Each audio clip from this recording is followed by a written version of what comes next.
ஐயா ஸ்டாலினுக்கு பாருங்க சந்தேகம் வருது. இப்ப பேசுறாரு மிரட்டி பணியை வச்சுட்டு இங்க வந்துடலாம், ஏதாவது ரூட்ல வந்துடலாம்னு பாக்குறீங்க. அதாவது நான் என்ன கேட்குறேன் அப்படின்னா, இவங்க கூட்டணியில் இருக்கவங்க எல்லாம் அன்புக்கு பாசத்துக்கு வந்தாங்கன்னா, இப்போ காங்கிரஸ்காரங்க கலைஞர் டிவியில ரைடு விட்டு அந்த தயாளம்மா பாவம், தயாளம்மாவுடைய நிலைமை என்ன ஆச்சு தெரியுமா? கலைஞர் முதல்வராக இருக்கிறச்சவே இடி ரைட்ல அதெல்லாம் உங்களுக்கு ஞாபகம் இருக்கா? 2025க்கு பின்னாடி இருக்கிற எதுவுமே மாதேஷ்க்கு படிக்கிறதே கிடையாது. இப்போ முக்கியம் இல்ல ஹலோ ஹலோ, அதான் past is past, future present தான் உங்களுக்கு முக்கியம். சரி சார். ஏன்னா நிகழ்காலத்துல வாழ்றவர் நீங்க. அந்த காலத்துல அந்த பக்கம் ஒரு குத்து குத்தி, இந்த பக்கம் ஒரு குத்து குத்தி 60 சீட் வாங்கி போனாங்களே, தெரியுமா? அது அவங்க குத்துனாங்கன்றீங்க. இங்க என்ன நடந்துச்சு?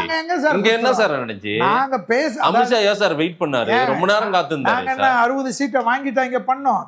கூட்டணிக்கு எடப்பாடி ஐயா அவர்கள் தான் தலைமை தாங்குவாருன்னு எங்க ஜி சொல்லிட்டு போயிட்டாரு சார். சொன்னாரு ஜி கூட்டணி ஆச்சுன்னு சொல்லிட்டு போறாரு. கூட்டணி ஆச்செல்லாம் நான் ஒன்னும் சொல்லலன்றாரு எடப்பாடி. பாத்தீங்களா பஞ்சாயத்து தொடங்கிடுச்சு சார்.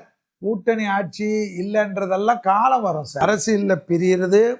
நான் என்ன சொல்றேன், வைகோ சார் எதுக்காக கட்சி ஆரம்பிச்சாரு? வைகோ சார் எதுக்கு நடப்பயணம் போனாரு? சரித்திரம் தெரியுமா? இப்ப அவங்க ஒன்னா சேர்த்துக்கினாங்கன்னா அது புனிதம். நாங்க மட்டும் எங்களுக்குள்ள ஒன்னா ஆனாங்கன்னா, பிஜேபியோட ஒன்னா ஆனா அதெல்லாம் வந்து தமிழ்நாடுக்கு